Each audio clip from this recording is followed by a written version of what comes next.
시청자 여러분 안녕하십니까? VOA 모닝뉴스 시작합니다. 미국의 토니 블링컨 국무장관에 이어 자넷 옐런 재무장관이 중국을 방문한 가운데 한중 외교 당국자 대화가 재개된 것은 위험 관리에 들어간 미중 기류와 무관하지 않다고 미국 전문가들이 분석했습니다. 한국과 중국도 대화를 통해 중국과 협력 분야를 모색한다는 건데 근본적으로 서로 추구하는 가치가 달라 양국 관계 진전에 한계가 있을 것이라고 지적했습니다. 박동정 기자가 보도합니다. 로버트 랩슨 전 주한 미국 대사 대리는 한국과 중국이 고위급 외교당국 대화를 재개한 것과 관련해 지난 몇 달간 경색된 한중 관계를 정상 궤도로 되돌리기 위한 외교적 노력의 일환이라고 진단했습니다. 특히 이런 움직임은 토니 블링컨 미 국무장관과 제니 옐런 재무장관의 잇따른 중국 방문에 자극받은 것으로 보인다고 분석했습니다. 미첼리스 전 국무부 정책기획실장은 한국과 중국 모두 관계를 악화시키기보다 협력하기를 원한다며 양측이 고위급 대화를 이어가는 것은 긍정적이라고 평가했습니다. 한국과 중국이 서로에게 중요한 교역 상대국이라는 겁니다. They're economically very important trading partners with each other, and there's an awful lot of cultural exchange between South Korea and China as well, not just students, but also music and art and television dramas. So it's important that the two sides continue to talk and find areas where they can cooperate. 이번 한중 외교당국 대화는 최근 미국과 중국이 고위급 소통을 재개한 가운데 이뤄졌다는 점에서 주목됩니다. 미국 정부는 이에 대해 지금은 외교의 시간이라고 밝혔습니다. 토마스 신킨 애틀랜틱 카운슬 선임연구원은 이 같은 기류 변화에 대해 중국과 경쟁하더라도 최소한 소통 채널을 확보하기 위해 노력해야 한다는 인식으로 봐야 한다고 강조했습니다. 경쟁할 분야를 제외하고 협력할 분야를 찾자는 겁니다. 그러나 손바닥도 마주쳐야 소리가 난다는 속담처럼 중국이 이런 접근에 동의해야 하지만 기꺼이 그렇게 할지 회의적이라고 지적했습니다.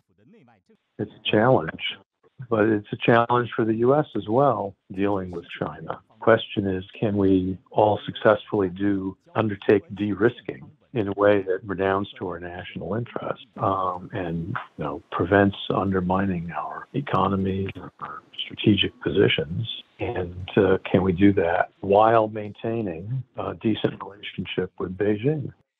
미국 중앙정보국 CIA 출신인 데릭 크로스만 랜드연구소 선임연구원은 민주주의 국가 한국과 권위주의 정권 중국이 근본적으로 다른 가치와 이념을 추구하는 만큼 양국이 문제를 해결하는 데는 한계가 있을 것이라고 지적했습니다.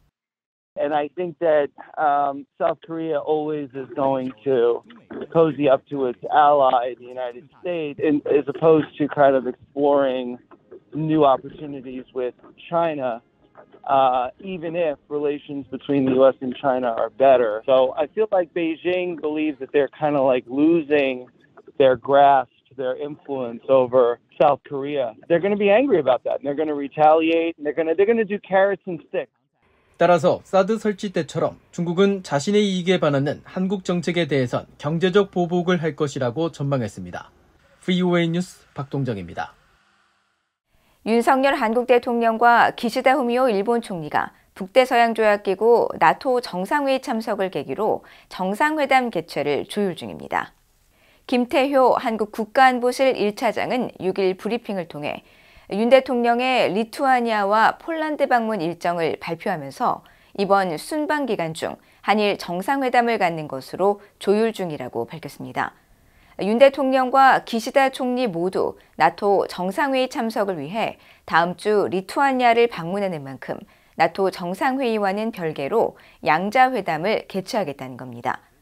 한국 대통령실 고위 관계자는 양국 정상회담 의제에 대한 질문에 어떤 의제로 논의할지 사전에 논의하지 않는다며 한일 회담이 성사되면 후쿠시마 처리수 방류 문제가 나올 수도 있다고 말했다고 조선일보와 연합뉴스를 비롯한 한국 언론들이 보도했습니다. 미국 하원에서 북한에 납포된 미국 해군 푸에블로호 반환을 촉구하는 문구를 2024 회계연도 국방수권법에 명시하는 방안이 추진되고 있습니다.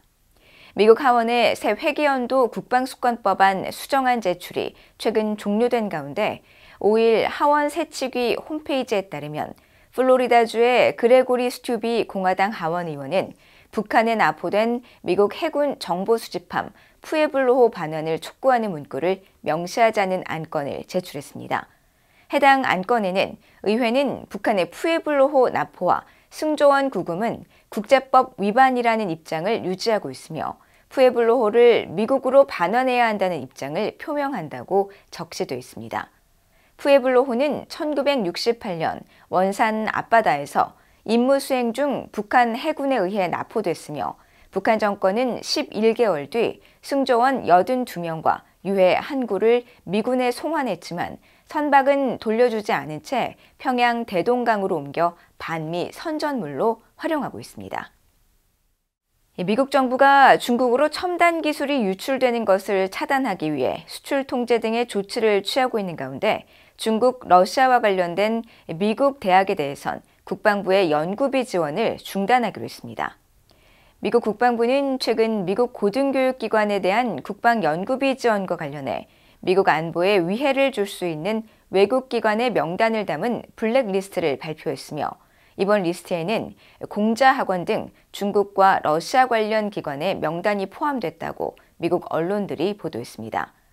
보도에 따르면 이들 외국 기관으로부터 자금 지원을 받은 대학과 연구기관 등 미국 고등교육기관은 별도의 면제 조치를 받지 않는 한 2024년 회계연도부터 국방부의 연구개발 예산 지원 대상에서 제외됩니다. 국방부의 이런 조치는 중국 정부의 자금 지원을 받은 미국 대학이 국방부의 연구개발에 참여할 경우 중국 정부가 이 대학을 미국의 안보 관련 연구개발에 접근하는 우회로로 사용하고 있다는 판단에 따른 겁니다. 북한의 무인기 공격으로부터 한국 정부와 군의 주요 시설을 보호할 안티드론 방어 체계가 도입됩니다. 한국방위사업청은 6일 정례 브리핑에서 중요 지역 대드론 통합 체계를 구매하기 위한 입찰을 진행하며 이번 입찰은 공군기지와 해군 항만 등 6회 공군 주요 시설과 정보기관을 노린 적의 무인기 공격을 방어하기 위한 것이라고 밝혔습니다. 방사청은 이번에 도입하는 대드론 통합 체계는 드론을 직접 파괴하는 하드킬 대신 드론을 탐지 식별한 후 전파 교란을 통해 작동 불능 상태로 만드는 소프트킬 방어 체계라고 설명했습니다. 한국 군 당국은 지난 연말 북한의 무인기 침투 이후 대응책 중 하나로 민간 피해를 최소화하는 가운데 적 드론을 타격할 수 있는 다양한 타격 체계를 조기에 확보하겠다고 밝혔습니다. 이상으로 VOA 모닝뉴스를 모두 마칩니다. 시청해주신 여러분 고맙습니다.